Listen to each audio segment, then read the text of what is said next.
Good morning, everyone. How's everyone doing this Thursday morning? Hope you're all in the best of health, best of wealth, being the best version of yourself you could possibly be. Because in today's society, that is the only way to be. Especially how things are panning out in today's society. You just cannot get away with the things what you used to get away with years ago, for many different reasons. First of all, sorry, when you're young, and you're a little bit crazy, you don't really think about the consequences of your actions. And it isn't till later on in life and you look back on your life and you think to yourself, what a waste, what a complete and utter waste. So, you cannot turn the hands back of time. And this is why I like uploading content. I like inspiring people, and I like to let people know that we can all change if we want to do it. You've got to want to do it hard enough. It isn't easy. You've got to put the blood, the sweat and the tears in. You might have many sleepless nights. You could go through other things. But if you want to do something, you can do it. You really can do it. Goals can be achieved. Set yourself a goal. I'm going to have a little chat with you about addiction. And the reason why I like to talk about addiction is because I beat addiction. I was in the thick of addiction, on the white and the B for many years, on the cherry, on the pipe, like we all was back in the day. And why I'm doing this video is because of, I've lost so many friends along the way, down to addiction or down to going into prison, becoming ill in prison and passing away in prison, or on the outside, becoming ill on the outside through addiction, and not being able to make it out of addiction. So I'm here to put the record straight and to let you guys know that if you want to do something bad enough, you can do it. I am a prime example that we can change. This is probably the reason why I wear my heart on my sleeve nowadays, and I haven't got a violent bone even in my body, and not a horrible bone in my body, to be totally honest with you. I've worn the t-shirt, I've been around the block, and I've got the scars to prove it. So it's not a nice way to be. It really isn't a nice way to be stuck in addiction. So it's never ever, I know I keep stressing it, but it's never ever too late to beat addiction. Now it could be, addiction could mean, and you could be addicted more like to a number of different things. It could be cigarettes, which I hold my hands up to that. I can't beat that addiction.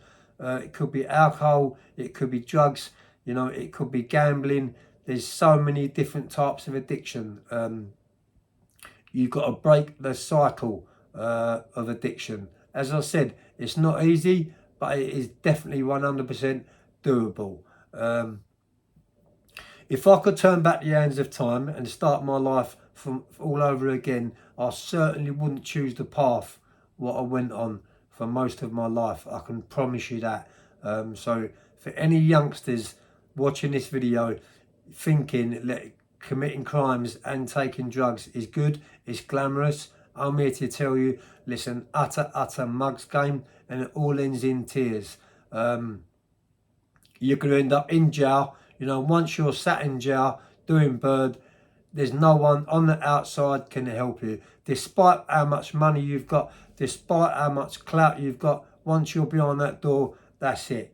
Yeah, you're on your own. You might get a visit every fortnight, you might get a letter every now and then, but you're broken away from reality. And once you're in the system, it's very hard to break the cycle. It was for me. Prison to me was my second home. Because I went away from such an early age, probably 12 or 13 years of age, my first time away, I become accustomed to it. It became my second home, and it wasn't a deterrent from me. I actually used it like when I was middle-aged, in my late 30s, early 40s.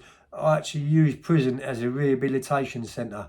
And when I went in there, I got myself clean, hit the gym, got big again, come back out again, on the same merry-go-roundabout, on the same circle. Wasn't out long, committing more crimes. Wasn't ready to hang me boots up or hang me out up. and call it a day.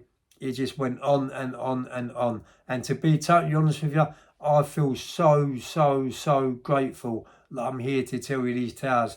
That's why I'm not a horrible person in life today. Back then I was, but I'm not today, because as I said, I've worn a t-shirt, I've been now, beat addiction, I've been in jail for decades and decades and decades. And I've got hundreds of thousands of stories to tell you, which I probably will go on to tell you along the way. But yeah, nowadays when I go out, I meet people, you know, and they recognise me for the right reasons this time, not for the wrong reasons. And I get a pat on the shoulder, I get a lot of gratitude, I get a lot of thanks off of people, I get a lot of respect from people. Because, you know, they always say to me, I'm helping so many people. And when I read all my comments, you know, from my followers, you know, it's great. It really is great to know that I'm helping so many people. It really is. And that's what helps me sleep better at night. That's what helps me to go on in life, you know. I've got a loving family. I've always had a loving family. For some people, they're not as fortunate as I was when it comes to that. They haven't got family around them or friends around them. But there's always someone you can talk to. There's always someone you can reach out to. I've had counselling before for drugs addiction and things like that. But for me, it didn't work, because the counsellors, what I sat in front of, didn't have a clue. They didn't have a Daniel LaRue. All they knew was what they read. So I'm a bit dry. Just let me get a drink.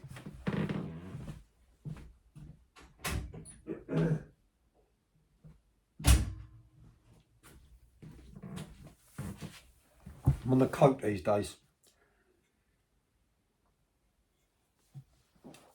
That's better. All they knew was what they was reading out of a book or what they was studying on a computer. There was no connection. I couldn't get no connection there. So counselling for me was a big no-no. I decided to change my life because I know that if I would have carried on the pathway what I was on, I'd have ended up going back in jail, getting a life sentence, or being defeated by drugs and being carried, you know, by 6 people. The old saying is, I'd rather get judged by 12 than carried by 6, and that's the truth.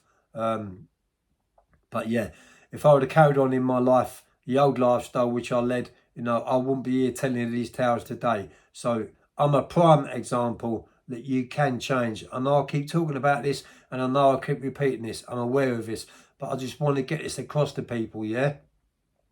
You might have come to a stepping stone in life. You might have come to the point when you think, right, I've had enough. You know, I want to beat addiction, but I've got withdrawals, I've got symptoms, and, you know, it's so easy to pick the phone up and get it dropped off, you know? Well, that'll, you know, them phone calls to them dealers, they'll drop drugs off to you even when you're on your deathbed, yeah? All they care about is their pocket. They don't care about the damage, what they're doing to you. They don't care about the heartache, the pain, the sorrow, what they're giving to your family. All they care about is themselves. And that's why I hate Class A drug dealers, because they're very self-centered, weak-minded people. They really are. But yeah, my life now is very nice. Although I've had some traumatic losses, some really bad losses over the last few weeks. As I said in my last video, you know, I lost the love of my life, my boy, my everything, my best friend, my dog Bruno of 13 years. I lost him, lost my brother-in-law, lost Kenny Jackson, one of my old school mates, you know. Grieving, you know, I'm grieving, yes. But life has to go on. Life has to go on, you know. And my brother-in-law Robert and my dog Bruno and my friend Kenny wouldn't want me to be in this state. They'd want me to carry on. They'd want me to keep carrying that flame, and that's what I'm doing. I'm carrying that flame. But yeah, jumping off that subject a little bit, going on to my bike, my motocross bike. I've got a CRF 450R, a 2013. I've had it for a couple of years, but when I got it, it was a bit of a bag of crap. It just got abused, never got rid on the track. it never got opened up and thrashed because it was too fast for that. And the young kid what I bought it off of couldn't handle it. He was petrified of it. So yeah, that's one of my hobbies, motocross bikes. Going out to proper tracks with a few of my mates and having the time. That is my time. When I put my crash helmet on, when I'm on that track, it's all about me and that machine. It's not about anyone else around me. All I can see is the track and my bike, me and a machine, and that's my time. So yeah, I'm going out again this coming Sunday. I'll be going to Ashdown Motocross Track, which is in Oxfordshire, going out with a few of my pals, and that's my enjoyment. That is my release valve. I am an adrenaline junkie. And I'll take that to my grave with me. But yeah, that's what keeps me fit, because you can't be unfit riding a motocross bike, because you're like that for like on the track for hours and hours and hours, over the whoops, over the bumps, doing the jumps. If you're fat, if you're out of shape, you know, you could land wrong, land on your front wheel, go over the handlebars, break your neck. A lot of professional motocross riders, pros, lose their lives. Actually, one of my pals went out of another one of his pals a few weeks ago.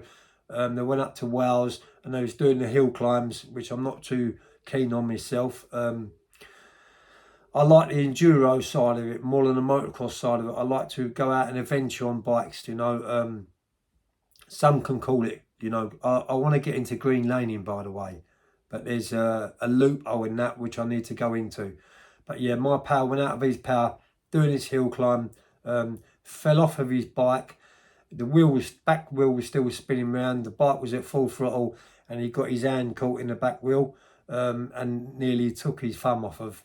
So yeah, it's a very, very dangerous sport. You need to keep your eye straight over your front wheel ahead of you. I'll be going out next Sunday, guys. But yeah, I hope you enjoy my content. You can say that I'm back. I'm not quite as happy as I was before I lost my dog, before I lost my brother-in-law Robert, and before I lost my best mate Kenny. This all happened within the space of a few weeks. They do say bad luck runs in threes, so let's hope I can draw a line in the sand and put that bad luck behind me, and you know, enjoy the rest of my life, guys. But yeah, I'll be out again this Sunday on my bike. I'll take a GoPro with me and I'll film it. Whatever you're doing, stay safe and have a great day, man. Peace.